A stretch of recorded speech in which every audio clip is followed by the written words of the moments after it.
अम्मी, आप मेरे लिए बोझ बन गई हैं, कहीं और चली जाइए। माँ की आंखों में आंसू आ गए और जाते जाते उसने बस इतना कहा,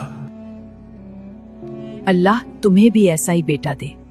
सालों बाद बेटे के साथ ऐसा हुआ कि आपको भी एक सबक मिलेगा। एक शहर में एक लड़का अपनी बूढ़ी माँ के साथ रहता था। माँ ने पूरी जिंदगी अपने बेटे के लिए कुर्बान कर दी थी। खुद भूखी रहकर उसे खिलाया, अपनी नींद छोड़कर उसकी परवरिश की। लेकिन जब बेटा बड़ा हुआ और कमाने लगा तो उसे अपनी माँ बोझ लगने लगी। वो अक्सर गुस्से में कहता, अम्मी, आपको हर वक्त मेरी ही जरूरत क्यों होती है? मैं भी अपनी जिंदगी जीना चाहता हूँ। बेचारी माँ खामोश हो जाती और बस अपने बेटे को देखती रहती। एक दिन बेटा बहुत गुस्से में था। उसने अपनी माँ से कहा, अम्मी, अब आप किसी और जगह चली जाएंगी।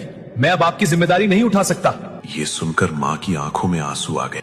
जाते जाते उसने बस इतना कहा, बेटा अल्लाह तुम्हें भी ऐसा ही बेटा दे जो तुम्हें उसी तरह महसूस कराए जैसे आज तुम मुझे करवा रहे हो। साल गुजर गए। अब वही बेटा बूढ़ा हो चुका था। एक दिन उसका अपना बेटा उससे कह रहा था, अब्बू, आप हर वक्त बीमार रहते हैं, आप मेरे लिए बोझ बन गए हैं। ये सुनते ही वो आदमी सन्न रह गया।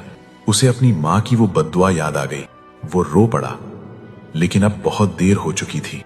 मॉरल, माँ बाप को बुढ़ापे में आपकी जरूरत होती है। माँ बाप का दिल कभी मत दुखाओ, क्योंकि उनकी दुआ भी असर करती है और उनकी आह भी।